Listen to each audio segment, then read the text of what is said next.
The next kingdom in the South India is called the Pandya kingdom. This Pandyas occupied the southernmost of the southeastern portion of Indian peninsula, and it covered Tirunelveli, that is called Ramnad, and Madurai in Tamil Nadu. They are very popular for that is a Sangam literature that gives a picture about the Pandya kings. The best known king among this Pandya kingdom is called Nedancheza, and he is a very popular king in Pandya kingdom. And the third Sangam in Madurai is probably under his control. And the Pandyas were the great lover of art and architecture, and Madurai was the hub of the Pandya kingdom. So Madurai is a very popular place here where we can see this art and literature of this Pandya dynasty. Now next let us learn about the Chera kingdom. This is situated in the west and north. It includes the regions between the sea and the mountains, covering a portion of modern Kerala state. Vanji was its capital. The capital of the Chera kingdom is called Vanji, and this kingdom owned an eminence to trade, that is called with the Roman, and also a very famous king of the Chera king, and also he went against the Chola and the Pandyas. So we have studied about the Chola kingdom, that is called Karikala, and the Pandya king called as Nedancheza. So he is the person to went against this. So he didn't rule for a very greater period here. It just collapsed. It came to an end. So after this, let us move on to the trade and routes of all the three kingdoms here. So they are very greatly enriched with trade with Rome. They had a very good trade relations with Rome, that all the three dynasties, the Chola, Pandya and the Cheras.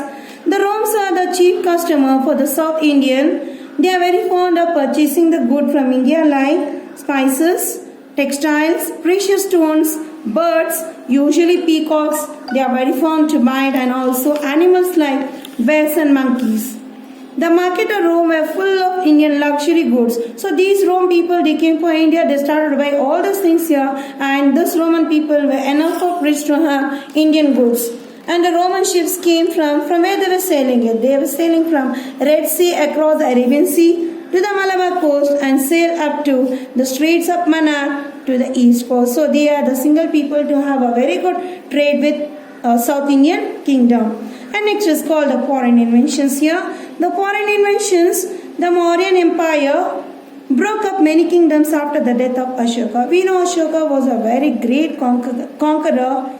He was a person to rule the dynasty in very good way. The Ashoka edicts, Ashoka emblem, especially the Kalinga War, which brought in remarkable history. Still now we remember this. The northwestern part of India, that's the coming number of warlike the foreign races like, that's called as Panathians, Sakas and Kushanas. So these are the people they arrived it, so this foreign inventions couldn't continue. And they came in a year, these people they came in between 200 BC till 100 AD. And after this, let us move on to the invention of the Sakas. The Indo-Greeks, the Sakas came to India.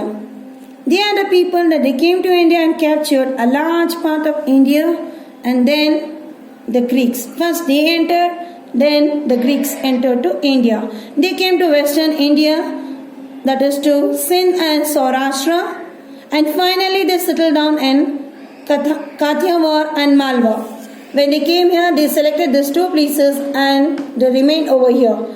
The most famous Saka ruler was called as Rudradaman. He was a very popular ruler for the Sakas, and the Sakas were very successful to expand the power of the Shatavahana, that is to the north of Narmada. Before the Shatavahana arrived, these Sakas are the people to rule the Shatavahana. Later, they were driven out from the dynasty. The inventions of the Kushanas. The Kushanas are the first bacteria of North Afghanistan by displacing the Sakas. So when these Kushanas entered here to take the place of the Sakas, they came to India for the purpose of ruling here. The advance of the Kabul Valley and seized Gandhara. So when these people they entered India, they entered from Kabul Valley and they seized the Gandhara and replaced the rule of the Greeks and the Parthania areas, and they established the places like Takshila and Peshawar. So when these Kushanas arrived to India, it was a great opportunity for them to rule it here. And they were two major centuries power of the Peshawar and Mathura. And who was the ruler to rule these Kushanas? A famous ruler, he was called Kanishka. Kanishka was the most famous ruler of the Kushana dynasty. So you can see the picture. It is called the headless statue of Kanishka. This is situated in a place called Mathura. He was very great and warrior and a very brave person. He was a well-built man. He worked hard to make the kingdom strong and powerful in northern part of India. So when he was ruling India, what was his expectation? He wanted the kingdom to be in very good, in strong and very powerful. So he conquered the places like Kashmir, Punjab and Mathura. Who conquered these places? The places conquered by Kanishka.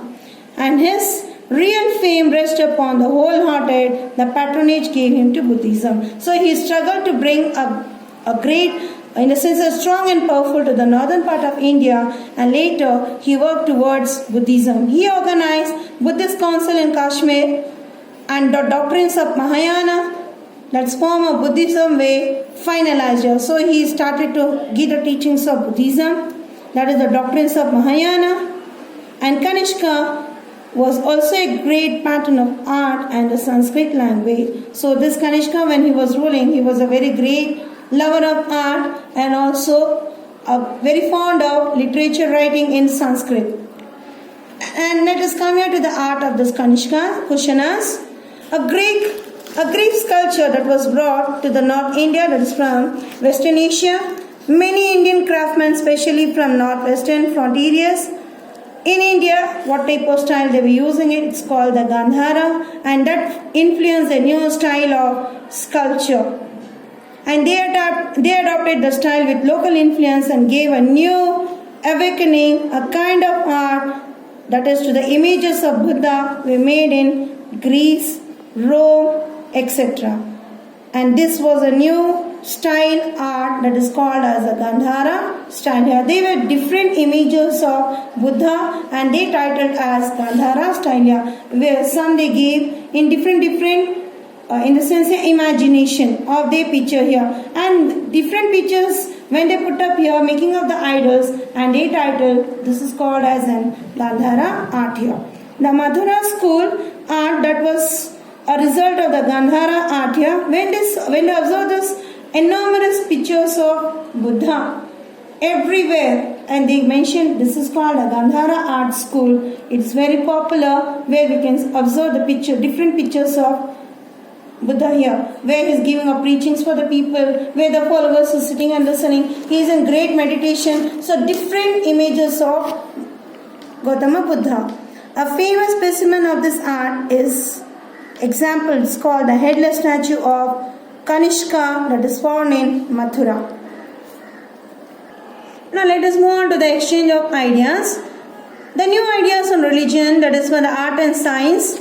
There are various aspects of Indian culture, that is because of India, that had a contact with Central Asia. The Greek also enriched with Indian culture immensely, and India came very close contact with the nation like Iran and Western Asia. The Kushanas, they are the people to control the Silk Road, which started in China and possessed near their empire in Central Asia, Afghanistan to Iran and Western Asia. And the trade route was a great source of income for Kushanas. So these are the people where they were carrying their goods here, that is called the silk, and the route where they had to pay the tax for the people to carry their goods here, that was the income of the Kushana